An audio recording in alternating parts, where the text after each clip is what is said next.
존귀하신 하나님을 찬양합니다. 오늘도 말씀 속에서 우리를 세워주신 하나님을 기대하고 여러분이 말씀 안에서 하나님의 마음을 풍성히 알아서 우리의 모든 삶이 말씀으로 더욱더 새로워질 수 있는 은혜가 있을 수 있기를 주님의 이름으로 간절히 축원합니다. 아멘.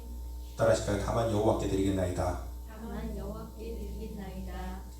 자, 우리는 지난 주일에 나병에 걸렸던 아람의 군대 장관 나아만이 하나님의 말씀에 순종해서 요단강에 7번 몸을 씻을 때에 그 몸이 어린아이 살같이 깨끗이 회복되어지는 장면을 보았었습니다. 아람 왕에게 큰 용사였고 또 존귀함을 받는 자였지만 나병으로 인해서 저물어가던 인생, 그리고 나만이 그런 인생에 하나님의 놀라운 은혜로 말미암아 치료되었던 이런 놀라운 사건. 자, 그 은혜를 받은 이후에 지금 오늘 우리가 읽었던 본문이 이어지고 있습니다. 15절 말씀, 나아만이 그랬죠. 자, 성경을 계속 이렇게 띄워주세요. 15절, 나아만이 그랬는데 이 나아만이 어떤 나아만입니까? 문둥병 나병에 걸렸던 나아만이 아니라 이제 깨끗하게 치유된 나아만이 이렇게 섰습니다. 그 이전과는 전혀 달라진 나아만이죠. 모든 군대와 함께 하나님의 사람인 엘리사에게로 돌아와서 그의 앞에 섰습니다. 여러분, 처음에 나아만이 엘리사를 찾아왔을 때는 굉장히 교만한 마음으로 섰었습니다. 그의 군대 장관으로서의 어떤 위용, 그래서 말과 병거와 큰 군대를 거느리고 엘리사의 집 앞에 서서 지금 교만한 마음으로 그에게 외쳤습니다. 엘리사 선지자도 한번 나와봐라. 아람의 군대 장관이 내가 여기까지 너의 이 초라한 집 앞까지 찾아왔으니 너는 얼마나 영광이냐. 나와서 나를 한번 고쳐보지. 이 정도의 어떤 마음을 가지고 그 앞에 섰었을 겁니다. 그런데 엘리사는 나가보지도 않죠. 종 하나를 보내서 요단강에 7번 몸을 씻으라고 하시는 그 하나님의 처방을 전해줄 뿐이었습니다. 자, 나만이 화가 나서 이제 돌아가려고 할 때에 그 지혜로운 종들의 권유를 통해서 이제 마음을 돌이키고 이 엘리사의 처방에 그는 순종하게 됩니다. 지금 자신 앞에 종들도 있어요. 그리고 자기가 끌고 온 수많은 군병들이 지금 자기 앞에 있습니다. 요단강에 들어가기 전에 고민했을 겁니다. 야, 내가 요단강에 들어가기 위해서 옷을 벗을 때에 저들이 다 쳐다볼 텐데, 저들이 내 모든 썩어가는 환부를 다 보면 얼마나 좀 부끄러울 텐데, 이런 마음이 이 나아만에게 왜 없었겠습니까? 그런데 그는 그 모든 자존심, 자기의 모든 부끄러움을 다 내려놓고 옷을 벗고 이제 요단강에 들어가는 거예요. 옷을 벗는 순간에 옷 속에 가려져 있었던 이 나만에 썩어 들어갔던 나병의 환부들이 고스란히 노출되었을 것입니다. 참 부끄러웠을 거예요. 그러나 나만은 자기가 이것을 해야 나을 수 있다는 하나님의 말씀을 믿고 이제는 그 요단강에 몸을 잠깁니다. 하나님의 말씀에 자신의 것, 이제 내 생각을 보태지 않고 온전히 순종의 제사가 이루어질 수 있도록 그는 하나님의 말씀대로 7번 왕복해서 그 요단강에 자기 몸을 잠그게 되는 것입니다. 말씀에 의해서 이제는 순종의 제사가 잘 마무리되었을 그때에 그의 몸에 변화가 일어나시기 시작했습니다. 썩어서 진물이 나던, 그리고 마디마디 뼈가 다 빠져 도망가도 인식하지 못했던 그 나병의 모든 환부들이 이제 막 태어난 어린아이 같이 깨끗한 살로 변화되어 있는 모습을 그가 보게 됩니다. 여러분, 피부 다 좋으신데 여러분의 피부보다 더 깨끗하게 되었어요. 막 태어난 어린아이 살이 얼마나 부드러워요. 그런 살같이 이 나만의 살이 깨끗하게 치유받았다는 것입니다. 여러분, 하나님이 하셨습니다. 인간이 할 수 없는 일이잖아요. 하나님이 그 나만의 순종의 모습을 보시고 그 모든 교만이 싹 지금 요단강에 들어가서 7번 몸을 씻으라고 하신 것은 여러분 무슨 의미이겠어요? 그의 교만의 때를 다 벗는 거예요. 그가 그동안 가지고 있었던 세상의 모든 교만의 무게, 이것들을 전부 다 요단강에 7번 몸을 완복하면서 그 모든 것을 다 씻어내고 이제 하나님 앞에 순종의 자세를 얼마나 드리는지를 하나님의 보시고 그에게 그런 치유의 은혜를 허락해 주셨습니다. 여러분, 이때 나만의 심정이 어땠을지 짐작이 가십니까? 그는 이스라엘 엘리사의 하나님이 어떤 분이신지를 남에게 듣고 안 것이 아니라 자신이 몸소 직접 체험하면서 그분을 느꼈습니다. 하나님은 과연 살아계신 분이시구나. 내가 그동안 섬겨왔던 림몬 씨는 돌덩어리요 우상에 불과한 것이었구나. 나만은 자기 육신의 병만 나은 것이 아니라 그 영혼까지도 지금 하나님을 인정하게 되는 우상을 섬기던 삶에서 살아계신 하나님으로 믿음의 전환이 일어나고 있습니다. 자, 여기서 우리는 분명히 알아야 될 것이 있습니다. 나만은 당시 의수로는 절대로 고칠 수 없었던 나병이라는 문둥병이라는 치명적인 아픔과 고통 속에 살았습니다. 그가 갖고 있던 명예와 권세, 이 모든 것을 누리고 살아봤지만 그 명예와 권세와 힘이 이 나병 앞에서는 무용지물인 것을 그는 알았어요. 어떤 것도 나의 병을 치료해 줄 수 있는 힘이 없었습니다. 그렇게 이 몸은 나병으로 또 그의 영혼은 우상으로 말미암아 죽어가던 이 나만에게 드디어 하나님의 구원의 햇살이 비치기 시작했습니다. 그가 하나님을 알기도 전부터 그를 아셨고 은혜를 부어주었던 그 하나님께서 그를 고통 중에 있을 때에 그를 버리지 않으시고 구원의 손을 그에게 내밀어 주셨습니다. 즉 인생의 아픔과 고통이 뭐가 됐습니까? 하나님을 만나는 통로가 되었다는 것입니다. 사랑하는 여러분, 만약 나만에게 이 나병이라는 아픔과 고통이 없었더라면 그는 평생 동안 우상 앞에 절하며 살다가 자기가 가진 힘과 권력으로 교만하게 살다가 그는 심판당해 죽었을 것입니다. 그러나 나만은 그 고통이 자기에게 있는 치명적인 약점이 오히려 하나님을 만나는 통로가 되었다는 사실입니다. 여러분, 여러분에게도 인생의 아픔과 고통이 분명히 있을 겁니다. 지금 여러분이 고난의 터널을 지날 수도 있습니다. 그러나 여러분, 그것이 그냥 고난과 고통으로 아픔으로만 끝나지 않게 하십시오.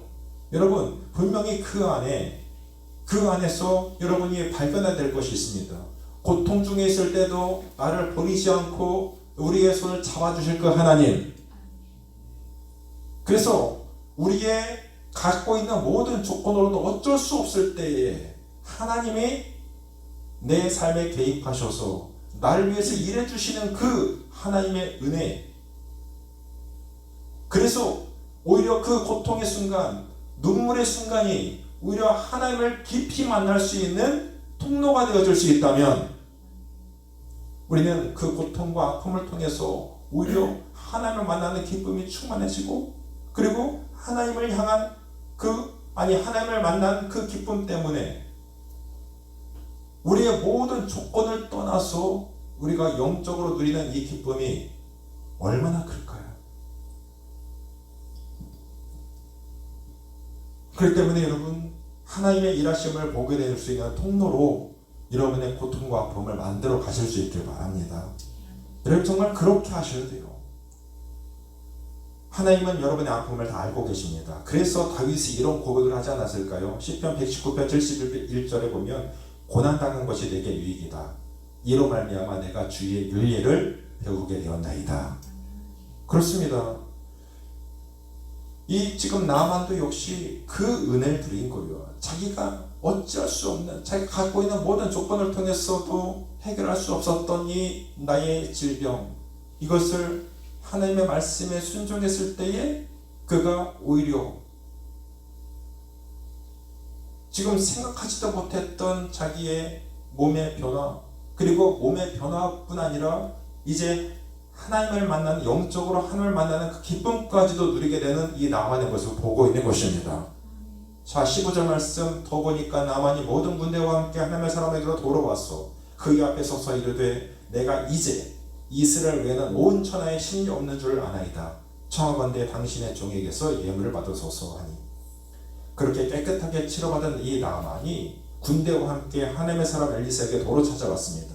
몸이 깨끗해져서 돌아와서 엘리야 앞에 섰는데 얼마나 겸손하게 섰겠습니까? 처음 찾아왔을 때 교만으로 얼룩진 나만의 모습은 온데간데 없습니다.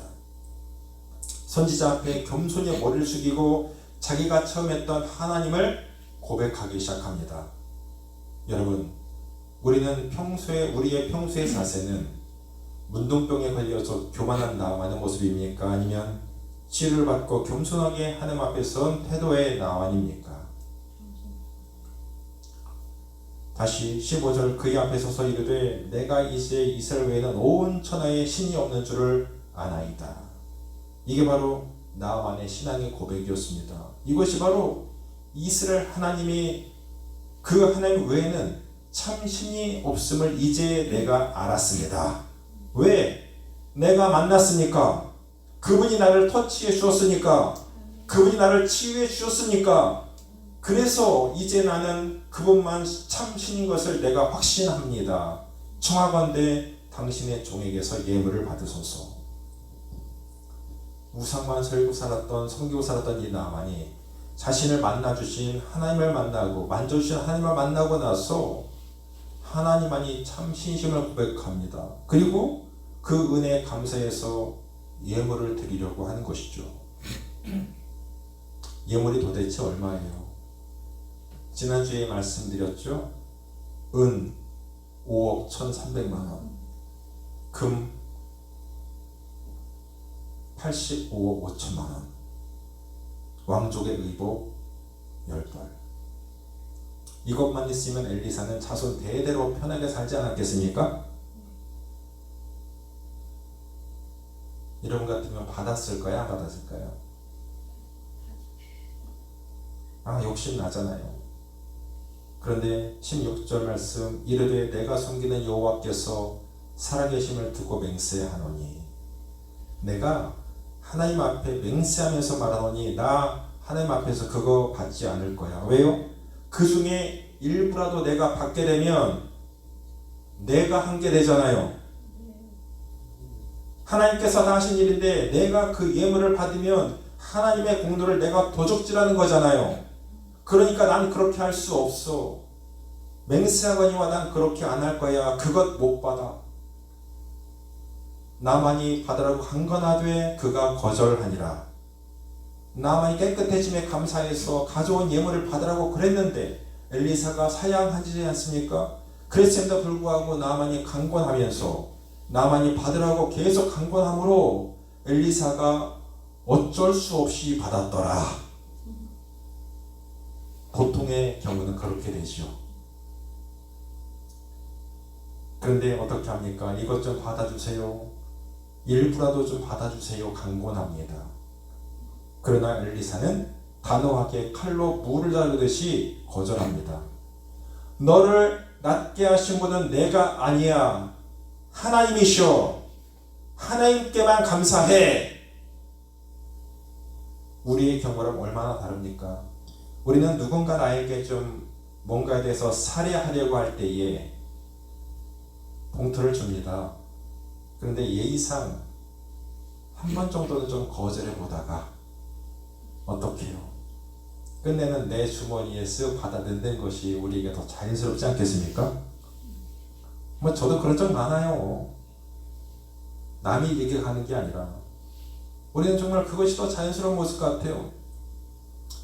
그런데 엘리사는 하나님의 것을 절대로 자기가 도적질하지 않는 마음이 있었습니다. 하나님께만 네가 감사해. 나는 그거를 받을 자격이 아무것도 없어. 17절 말씀 나만 이르되 그러면 청하건대 돛의 2마리의 실을 흙을 당신의 종에게 주소서.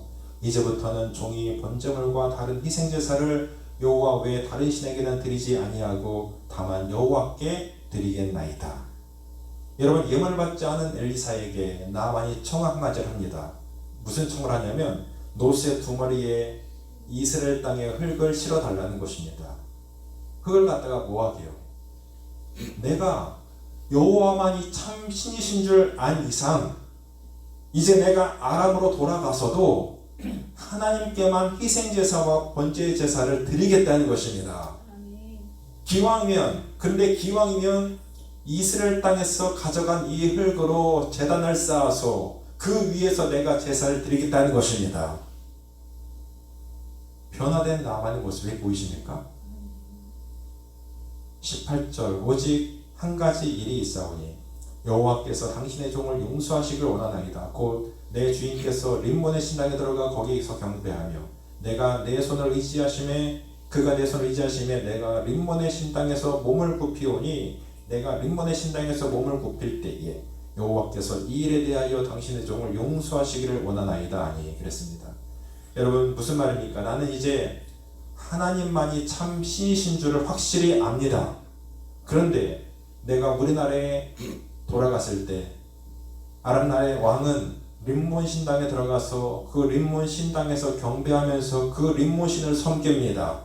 그런데 내가 군대 장관이기 때문에 왕은 연로하셨기 때문에 그 왕이 그 신상 앞에 절하고 경배할 때에 내가 그분을 부축해드리고 내가 그 신상 앞에 저도 함께 해야 됩니다. 함께 절해야 됩니다.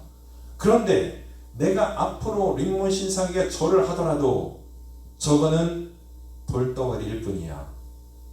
죽은 우상일 뿐이야. 오직 참신은 여호와이심을 알고서 내가 할 테니까 어쩔 수 없는 상황이니까 내 마음을 좀 이해하시고 용서해 주시기를 바랍니다. 그거예요.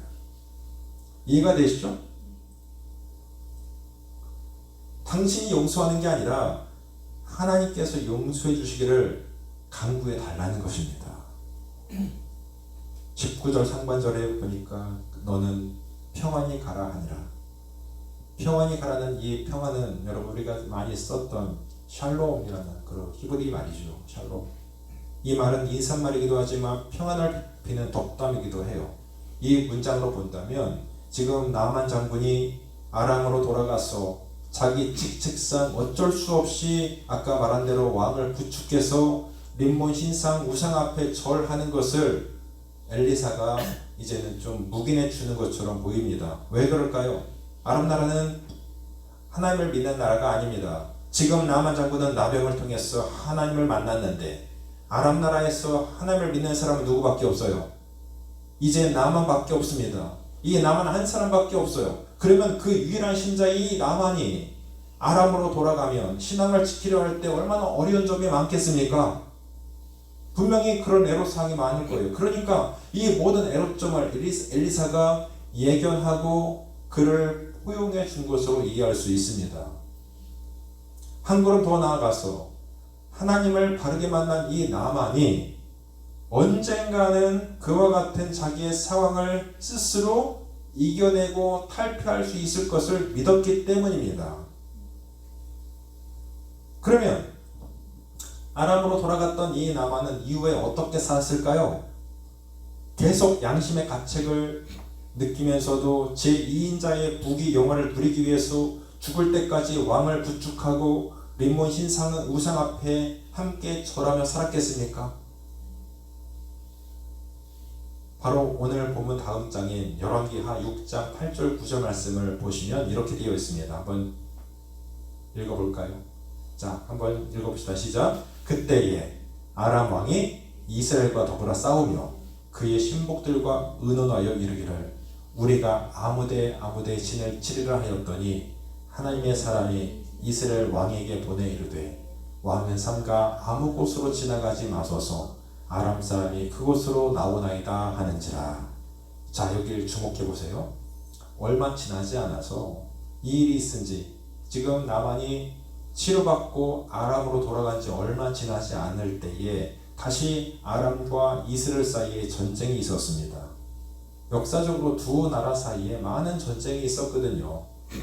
그런데 6장 8절 보니까 그때에 아람 왕이 이스라엘과 더불어 싸우며 그랬죠. 9절에도 보니까 하나님의 사람이 이스라엘 왕에게 보내 이르되.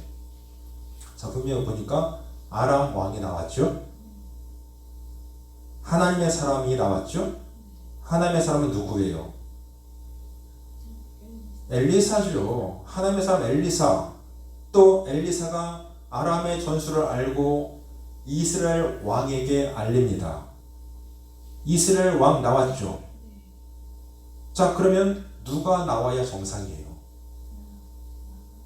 나아만이 나와야 정상입니다. 당연히 군대 장관 나아만과 의논해야 됩니다. 이스라엘과 더불어 싸우는데 군대 장관이 당연히 나서서 그 왕과 상의해야 정상입니다. 그런데 뭐라고 되어 있느냐? 아람 왕이 이스라엘과 더불어 싸우며 그의 신복들과 의논하여 이르기를, 앞에 보았던 이 나만이 이때까지 군대 장관의 자리에 있었다면 반드시 나만의 이름이 여기 나와야 되는데 나만의 이름이 사라졌습니다. 그래서 아람 왕도 있고 이스라엘 왕도 있고 엘리사도 있는데 아람 왕이 나만이 빠진 신복들하고 전투를 어떻게 치를지를 의논하고 있습니다. 여러분, 이 열왕기하 6장 8절 9절이 우리 가운데 주는 메시지가 뭘까요? 바로 나만이 아람으로 돌아가서 매일 왕을 부축하고 이 림몬 신상의 우상 앞에 경배를 했습니다. 그리고는 마음으로 아까 마음 먹었듯이, 하나님 제 마음 아시죠? 저거 돌덩어리에 불과합니다. 저는 하나님만 믿습니다. 그렇게 살지 않았겠습니까? 하루 이틀 지나고 일주일, 2주일 지나고 나니까 하나님을 만났던 나만의 속에서 자기의 삶에 대한 회의가 일어나는 것입니다. 내가 이러면서 부귀 영화를 누려야 될까? 아니야, 나는 이 세상의 부귀 영화, 우상에게 절하고 누리는 이 부귀 영화보다는 나를 고쳐주신 하나님이 더 크고 중요하신 분이야. 나만이 스스로 군대 장관직을 던졌음을 의미합니다. 나만은 부귀 영화를 누릴 수 있는 군대 장관직을 스스로 던짐으로써 하나님을 믿는 자신의 믿음이 참 믿음임을 스스로 입증해 내었습니다. 나만은 이 아람의 제2인자로서 누렸던 모든 부귀 영화, 권세와 힘, 이 세상 사람들이 다 부러워하고 또 다 가지려고 발버둥치는 그 모든 조건들을 미련 없이 던졌습니다. 그것은 돌덩어리에 불과한 우상, 림몬 신상에게 절하면서 얻었던 것이었기 때문이었습니다. 하나님을 만난 믿음, 자신을 터치해 주신 그 하나님의 손길을 경험하고 나니까 자기의 기득권을 지키기 위해서, 또 자기가 편하게 먹고 살기 위해서 우상 앞에 매일 절하는 그 믿음, 그 일들이 그에게는 죽기보다 싫었던 것 같습니다. 그렇게 해서 누리는 세상의 부귀 영화는 아무짝에도 쓸모없는 일인 것을 알았습니다. 그래서 하루를 살더라도 하나님의 은혜 아래 사는 것이 참 행복임을 나만은 알았습니다.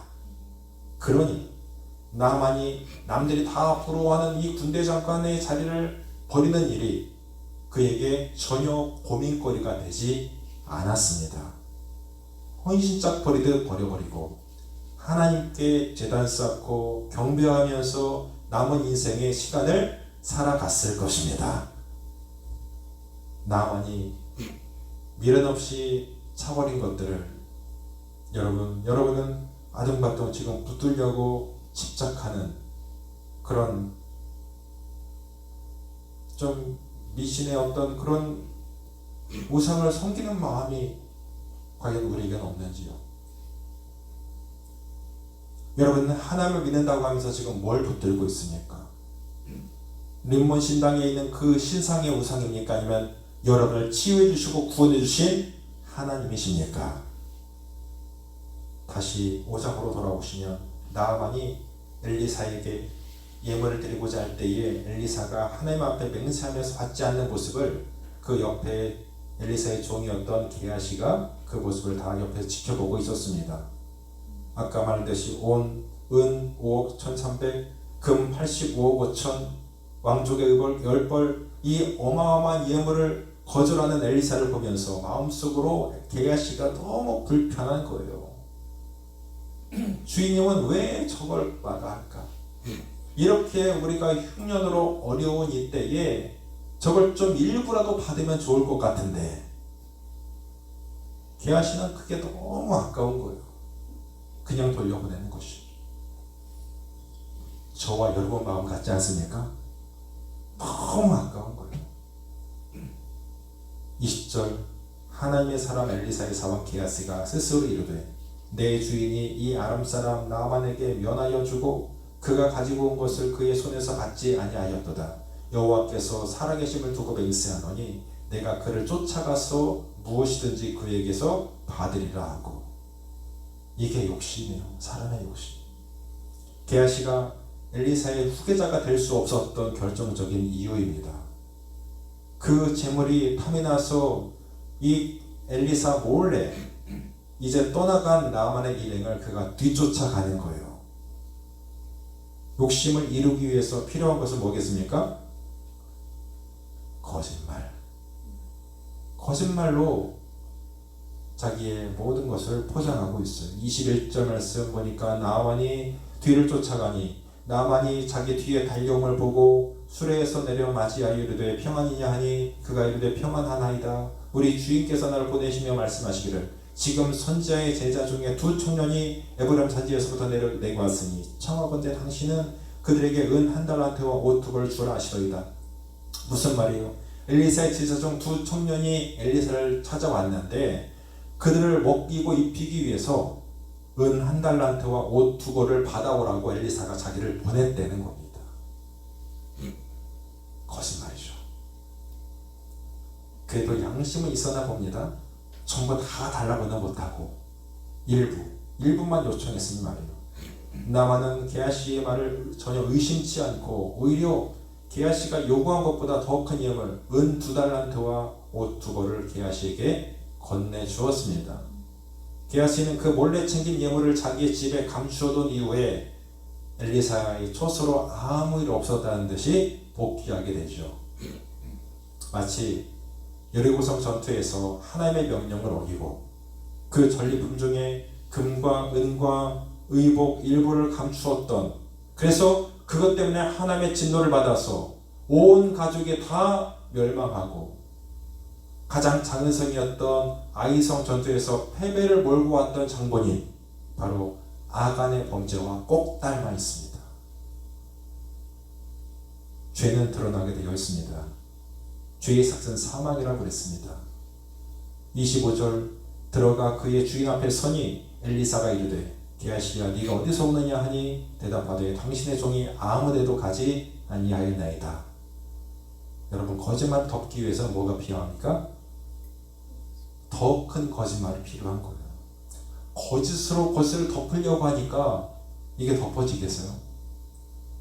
탐욕의 결과를 보십시오. 26절 엘리사가 이르되 한 사람이 수레에서 내려 너를 맞이할 때에 내 마음이 함께 가지 아니하였느냐? 지금이 어찌 은을 받으며 옷을 받으며 감나무나 포도원이나 양이나 소나 남종이나 여종을 받을 때냐? 그러므로 나만이 나병에 들어 나병에 네게 들어서 네 자손에게 미쳐 영원토록 이르라니 게하시가 그 앞에서 물러나오매 나병이 발하여 눈같이 되었더라.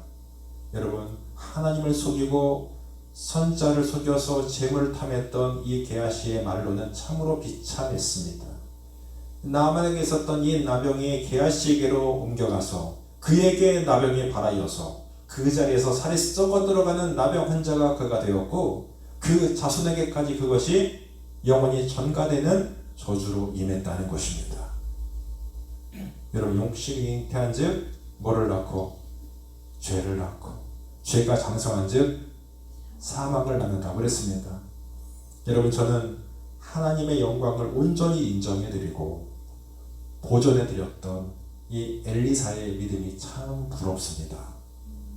그리고 자신의 부귀 영화의 근거가 되어지는 이 군대 장관의 직을 미련 없이 버려버리고 우상 앞에 절하던 모든 삶을 다 그가 버려버리고 온전히 하나님께 예배의 제단을 쌓으며 살았던 나만의 믿음도 참 부럽습니다. 이들 외에도 여러분 성경의 위인들을 다 보십시오. 전부 다 하나님을 만난 그 궁극점, 또 그 강렬한 그 정체성 때문에 하나님께 모든 것을 던지는 삶으로 그들의 삶을 스스로 입증해낸 사람들이 바로 성경의 위인들 아니겠습니까? 여러분, 어떤 교회가 좋은 교회일까요? 헌금이 많이 나오는 교회입니까? 내가 헌금을 많이 하면 내가 어떻게 살든지 상관없이 하나님이 기뻐하실까요? 천하 만물이 다 하나님의 것입니다. 하나님은 여러분의 돈을 요구하시지 않습니다. 당신의 말씀 앞에 신실한 삶으로 살아가는 여러분의 일상을 요구하시는 것입니다. 예배당이 큰 교회가 좋은 교회입니까? 야곱은 허허 벌판에서 하나님을 만난 후에 그 허허 벌판을 바라보면서 베델 하나님의 집이라고 불렀습니다. 어디든지 하나님이 계신 그곳이 바로 예배당입니다. 하나님께서 우주 만물을 지으셨기 때문에 이 우주 만물이 다 하나님이 임재해 계신 하나님의 예배당인 것입니다. 그 예배당 앞에 아무리 크게 예배당을 짓는다 한들 상인일 수가 있겠습니까? 교인수, 머릿수가 많다고 좋은 교회입니까? 절대로 여러분 오해하지 마시기 바랍니다. 대한민국 교회는 교인수가 가장 많을 때부터 그 순간부터 타락의 길로 접어들었습니다. 머릿수가 많은 것이 중요한 것이 아닙니다. 좋은 교회는 그 교회를 이루고 있는 성도 한 사람 한 사람이 하나님의 말씀에 대해서 신실한 삶으로 자신의 믿음이 참된 믿음임을 입증해낼 수 있는 이 나아만 같은 사람들이 모인 교회가 바로 진정으로 하나님이 기뻐하시는 좋은 교회인 줄 믿습니다. 우리 예대교회가 바로 그런 교회가 될 수 있기를 우리 주님의 이름으로 간절히 축원합니다. 함께 기도하겠습니다.